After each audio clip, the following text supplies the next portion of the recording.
The woman standing at the front of the massive hotel ballroom looked impossibly small against the backdrop of 300 of the most elite warriors on the planet. The 267 Navy SEALs present, along with their families and support staff, filled the space with an aura of palpable power. These were men who had stared down death in the darkest corners of the world, men whose very presence commanded respect through sheer physicality and hardened experience. They sat at round tables, their posture perfect even in repose, their eyes constantly scanning, assessing. This was their annual memorial gala, a night to honor the fallen, to celebrate brotherhood, and to listen to a motivational speaker. And this year they had drawn the short straw. Her name was Sarah, and she was a small, slightly disheveled woman in her late 40s. Her suit was a little wrinkled, her hair was escaping its clasp, and she gripped the sides of the podium as if it were the only thing keeping her upright. She was a last-minute replacement. The original speaker, a retired 4-star general, had come down with pneumonia. The event organizer, a family friend of Sarah's, had begged her to fill in. Sarah, a former social worker and current director of a small, underfunded homeless shelter, had reluctantly agreed, seeing it as a chance to perhaps shake down these wealthy attendees for a donation. She looked out at the sea of stern, unimpressed faces. She saw the subtle smirks, the exchanged glances that spoke a universal language. What is this? Who is this? To them, she was an outlier, an interloper in their world of discipline and sacrifice. She cleared her throat, and the sound was swallowed by the vast, silent room. The clinking of glasses and low murmur of conversation from the back tables didn't even cease. "Thank you," she began, her voice a thin reed in the cavernous space. "Thank you for having me here tonight. I know I'm not who you were expecting." A few men near the front offered polite, tight-lipped smiles. A low rumble of conversation started up at a table near the back, a blatant sign of disrespect. A large, broad-shouldered man with a chest full of ribbons leaned over to his buddy and whispered something that made them both chuckle. They didn't even bother to hide it. The message was clear. She was a waste of their time. Sarah felt a familiar knot tighten in her stomach. The same knot she felt when confronting an abusive landlord or a dismissive city official. She was out of her element, and she knew it. She was speaking to titans, and she felt like a field mouse. Her eyes scanned the room, looking for a friendly face, a spark of connection. She saw only granite.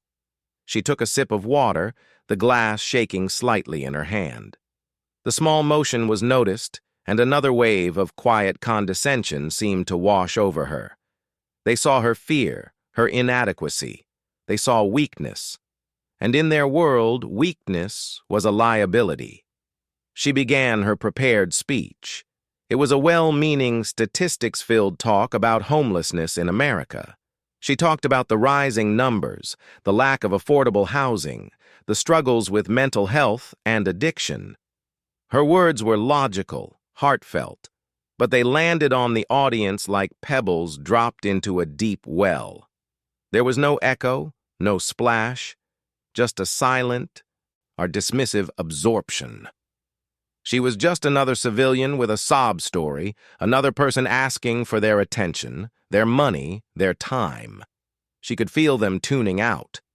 A man at a front table checked his watch, a gesture as loud as a shout. Another stifled a yawn.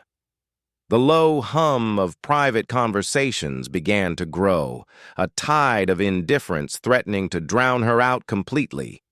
She was losing them, and she knew it. The speech was a failure. The opportunity to make a difference for her shelter was slipping through her fingers. Panic began to set in.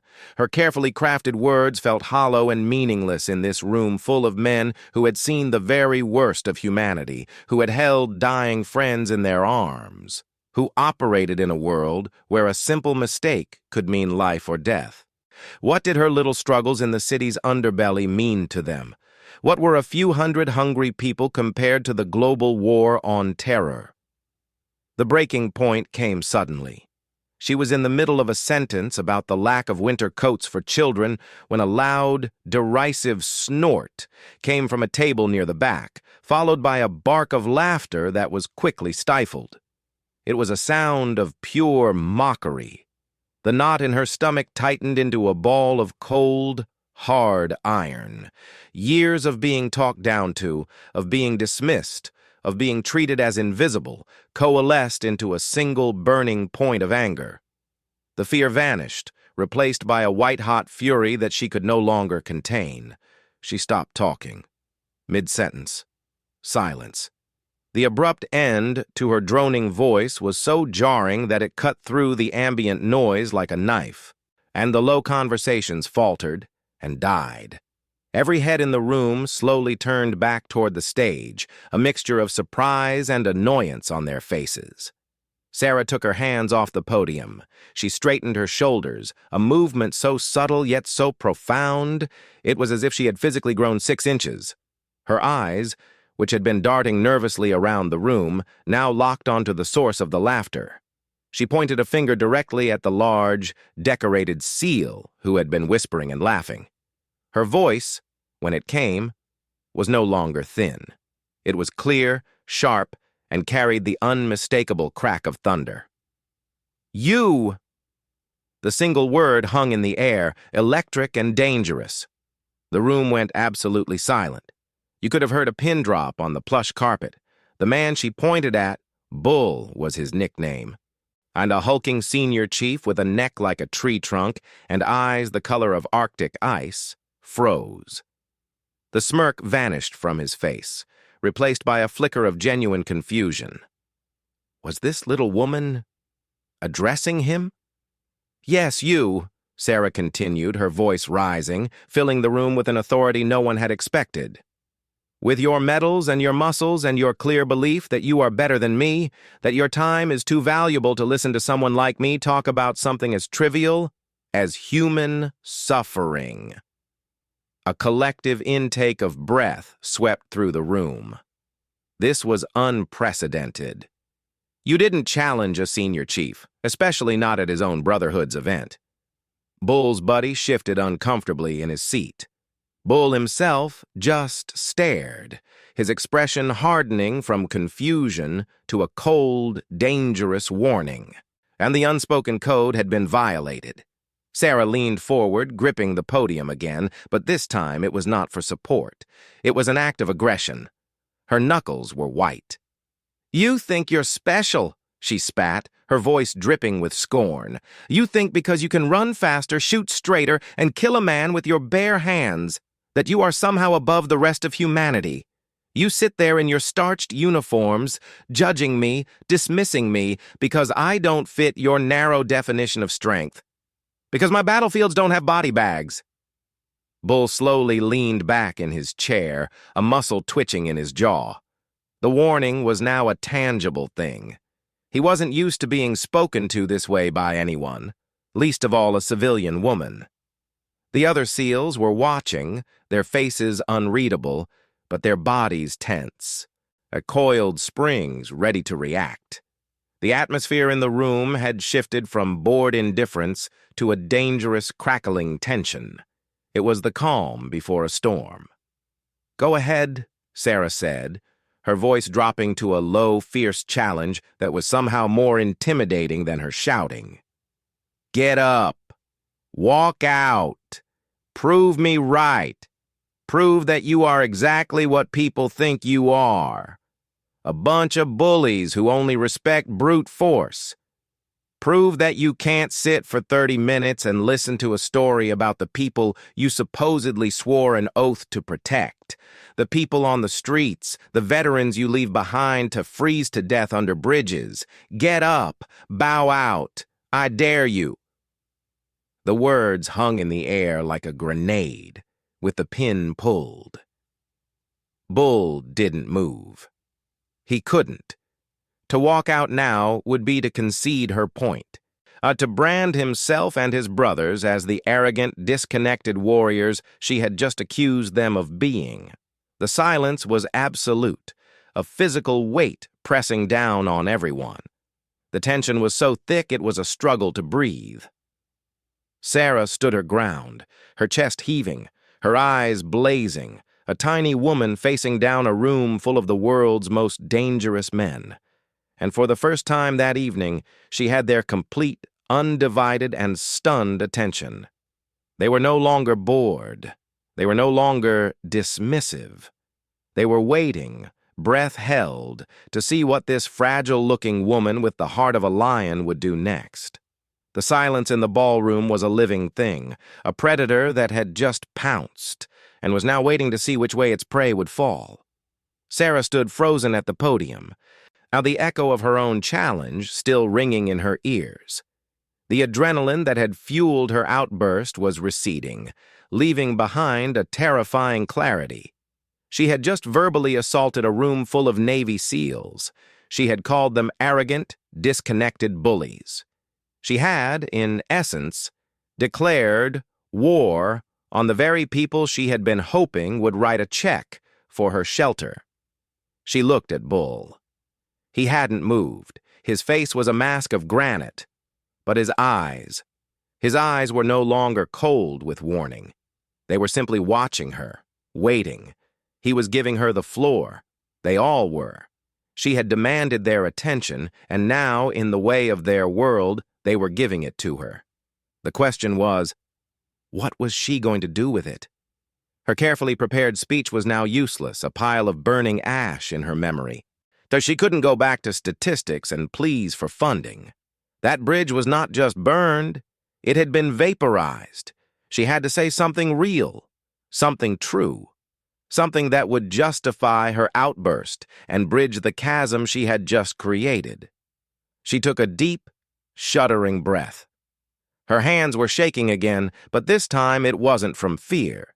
It was from the sheer weight of the moment. She looked out at the sea of faces, really looked at them. Not as a monolithic force of intimidating power, but as individual men. She saw the young ones, fresh-faced and eager.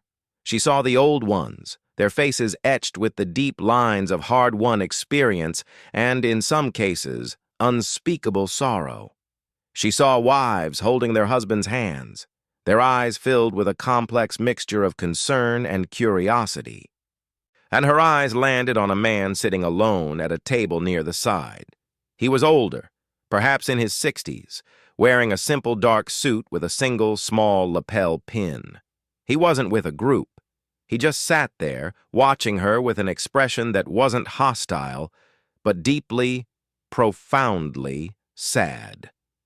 It was the look of someone who had seen everything and was simply waiting for the next chapter to unfold. Something about his solitary figure, his quiet sorrow, pierced through the last of her anger. And then she started to talk. But it wasn't the speech she had prepared. It was a story, her story, the one she never told. "My name is Sarah," she began again, her voice soft but clear, carrying easily in the rapt silence. "And before I ran a shelter, before I was a social worker, I was a little girl in Norfolk, Virginia. I was an Army brat. My dad was a soldier, a good one. He served 2 tours in Vietnam." A subtle shift went through the room. She had their attention before, but it was the attention of a predator watching potential prey. Now, it was different. It was the attention of listeners. She had introduced a connection, a military father. "When he came home," Sarah continued, her voice catching slightly, "he wasn't the same man who left. The war had taken something from him. He was haunted. He drank. He couldn't hold a job. He couldn't hold a conversation without his mind drifting back to some jungle he could never leave. He was a ghost living in our house." She paused, letting the image sink in. She saw a few of the older men in the room shift uncomfortably. They knew this story. Some of them had lived it, or were living it now with buddies they'd lost to the invisible wounds of war. "My mother did her best," Sarah went on. "She loved him fiercely, But loving someone doesn't always mean you can save them. When I was 12, he walked out. He just left. No note, no goodbye. He just vanished. We looked for him for years. We never found him." Her voice was steady, but her eyes were bright with unshed tears. She wasn't performing. She was remembering. The ballroom, the seals, the gala, all of it faded away. She was back in that small apartment in Norfolk, a confused and heartbroken little girl. 20 years later, she said, her voice dropping to a near whisper, I was working as a social worker in a city 1,000 miles away. It was a freezing cold night in December. I was making my rounds at the homeless shelters. I was trying to get people out of the cold. I went to a little church basement that had opened its doors as an emergency warming center. It was packed. The air was thick with the smell of unwashed bodies and despair. I was walking through the rows of cots, just checking on people, when I saw a hand. The room was utterly still.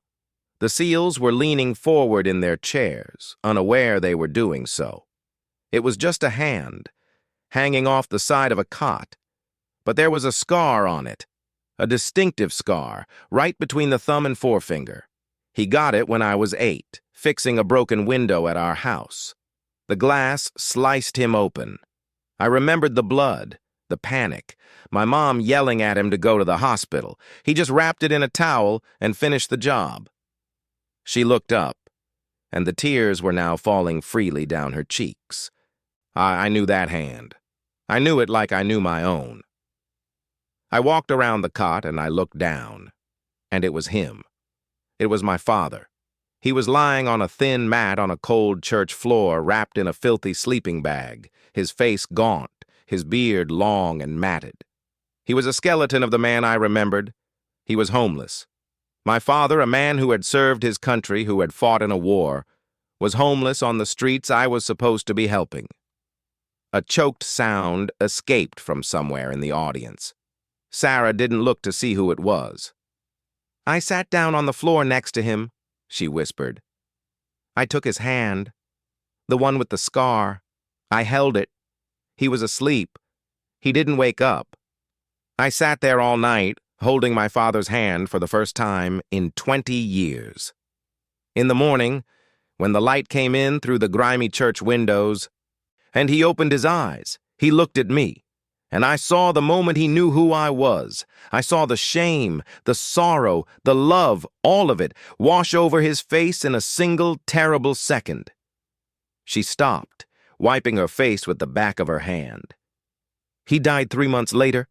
The years on the street had destroyed his body. But I got those 3 months. I got to tell him I loved him. I got to forgive him. And he got to die knowing he was not forgotten, that he was loved by the little girl he left behind. Sarah looked back out at the room. The sea of granite faces had melted. She saw men with tears streaming down their cheeks, making no move to wipe them away. She saw wives openly sobbing. She saw the raw, unguarded emotion of warriors who had spent their lives learning to hide it. The man you laughed at, she said, her voice gentle now, not accusatory. The man who snorted when I talked about winter coats for children. My father didn't have a winter coat that night. He had a sleeping bag with holes in it. And he was a veteran. He was one of you. She let the words settle. My shelter isn't just a building. It's a place where people go to not be forgotten. It's a place where a daughter can find her father, where a son can say goodbye to his mother. It's a place where the warriors we send off to fight our battles can come, when the battles they brought home with them become too much to fight alone. So yes, I came here tonight to ask for your money. But more than that, I came to ask you to remember. Remember the hand with the scar. Remember that strength isn't just about what you can do with your body, but about what you have the courage to feel in your heart. And remember that the greatest battle many of our heroes will ever fight isn't in some foreign land, but right here, at home, in the dark, alone. She stopped. There was nothing left to say. She had given them everything. She stepped back from the podium, her body suddenly weak, and looked out one last time at the 267 Navy SEALs and the solitary older man in the dark suit who was now slowly, deliberately nodding his head at her, a single tear tracing a path down his weathered cheek. The silence that followed was not the silence of judgment or tension. It was the silence of a shared, sacred space, a moment of profound connection that none of them would ever forget. For a long, breathless moment, nothing happened. The silence was so complete, so deep, that Sarah could hear the faint hum of the HVAC system and a muffled sound of traffic from the street below. She stood there, exposed and vulnerable, having just poured the most painful story of her life out to a room full of strangers. The adrenaline had completely evaporated, leaving behind a bone-deep weariness and a sudden terrifying sense of regret. What had she done? She had just made a complete fool of herself in front of 300 people. She had cried, she had shared a deeply personal tragedy, and she had done it all after screaming at one of them. The silence felt like condemnation. She wanted to run. She wanted to apologize. She wanted to sink through the floor and disappear. Her eyes darted towards the exit, calculating the quickest escape route. She could just walk off the stage, grab her coat, and be gone before anyone could say a word. It would be humiliating. But at least it would be over. But before she could move, a sound broke the stillness. It was a soft, scraping sound, like a chair being pushed back on carpet. It came from the side of the room. The older man in the dark suit, the one with the sad eyes and the solitary lapel pin, was slowly getting to his feet. He was tall, but carried himself with a slight stoop, as if bearing an invisible weight. He stood there for a moment, looking directly at Sarah, his face etched with a profound and ancient sorrow. Then he did something that made the entire room hold its breath. He began to applaud. It wasn't a raucous, enthusiastic clap. It was a slow, deliberate, powerful strike of one hand against the other. Clap. The sound was sharp and solitary in the vast room. Clap. Another one. It was the applause of a man who had been moved to his very core, a man for whom words were no longer sufficient. It was a salute. For a second, no one joined him. The other SEALs seemed frozen, caught between their ingrained stoicism and the emotional tsunami that had just washed over them. But then, something remarkable happened. Bull, the large senior chief who had been the target of Sarah's initial fury, slowly rose from his chair at the back of the room. He didn't look at anyone. He just looked at Sarah. And then, he too began to clap. His applause was slower, heavier, more reluctant than the old man's. But it was real. That was the dam breaking. As if a spell had been shattered, the room erupted. Chairs scraped against the floor as one by one, then by the dozens, and finally by the hundreds, the Navy SEALs rose to their feet. The sound that filled the ballroom was unlike anything Sarah had ever heard. It was a thunderous, sustained, roaring ovation. It was the sound of 300 warriors, men who had been trained from their first day to suppress emotion, to remain stoic in the face of chaos, finally letting their guard down. They weren't just clapping, they were cheering. Men were whistling, some were openly weeping, tears cutting clean paths through the stoic masks they had worn for so long. They pounded their fists on the tables, creating a percussive beat that underscored the applause. It was a catharsis, a release of years of pent-up emotion triggered by the simple, brutal honesty of one woman's story. They weren't applauding a speech. They were applauding truth. They were applauding courage. And they were applauding the little girl who had sat on a cold church floor and held her dying father's hand. Sarah stood frozen at the podium, her hands flying to her mouth. The tears she had tried so hard to control were now flowing freely, but they were different tears now. They were tears of shock, of relief, of overwhelming gratitude. She looked out at the standing ovation, at the men who had dismissed her just 20 minutes ago, and she saw something she never expected to see in the eyes of Navy SEALs. Vulnerability. She saw a young man, barely older than a boy, clapping so hard his face was red, tears streaming down his cheeks, and she knew he was thinking of his own father, his own family, the distance the job created. She saw an older man, his chest heavy with medals, standing rigidly at attention. His right hand raised in a sharp, perfect salute that he held throughout the entire ovation. He wasn't clapping, he was honoring her. It was the most powerful gesture of respect she could have imagined. The applause didn't die down. It went on for 1 minute, then 2, then 3. It was a physical force, a wave of sound and emotion that washed over her, lifted her up, and made her feel, for the first time in her life, that her story, her father's story, the story of every forgotten veteran, truly mattered. Slowly, the ovation began to subside, not because the emotion was spent, but because the men were now moving. They weren't heading for the exit or the bar. They were heading for the stage. They came in a slow, quiet tide. They didn't rush her or crowd her, and they approached with a reverence usually reserved for a fallen comrade's memorial. They formed a loose semicircle around the edge of the stage, looking up at her with an expression she had never seen before. It was a mixture of awe, respect, and a desperate, hungry need to connect. The first to reach her was the young man who had been crying. He looked up at her, his voice thick with emotion. "Ma'am," he said, his voice cracking. "My dad, he's a Vietnam vet, too. He doesn't talk about it. He won't talk to us.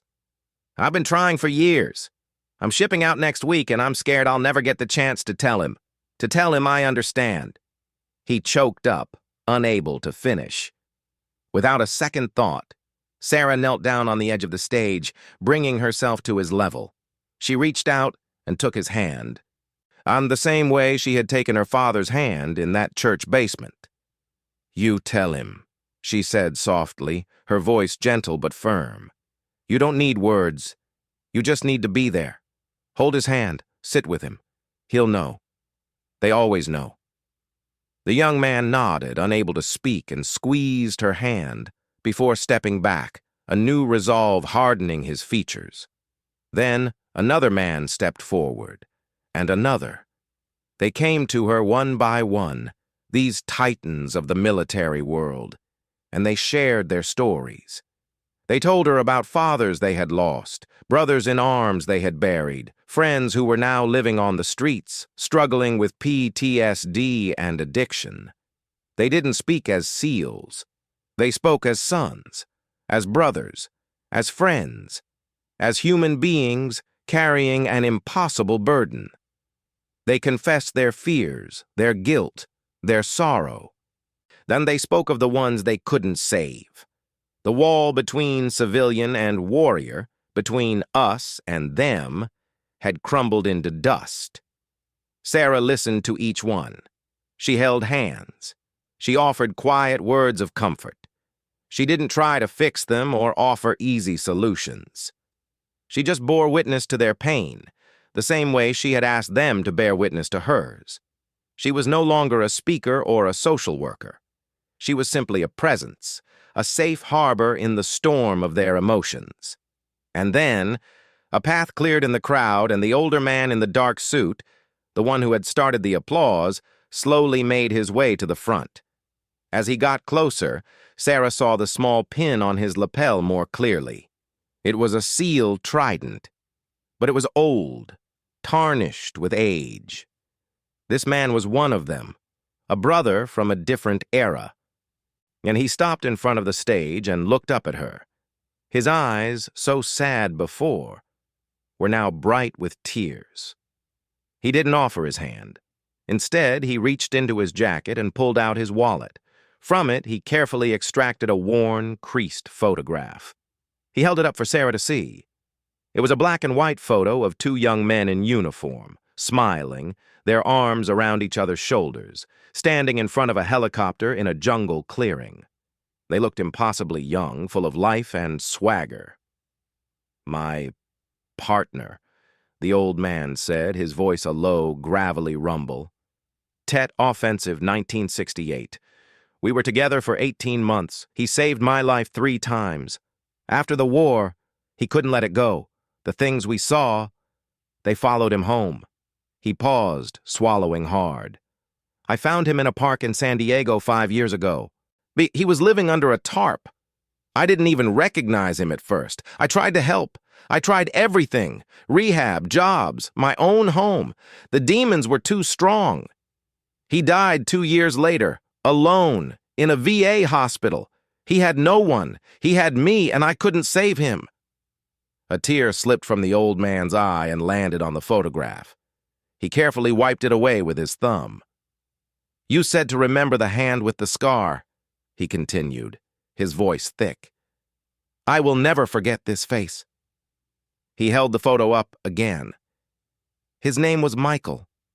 Michael Rossi. He was the bravest man I ever knew. And tonight, you made me remember him. Not just his death, but his life. The man in that picture. The hero." He looked at Sarah, his gratitude profound and absolute. "Thank you."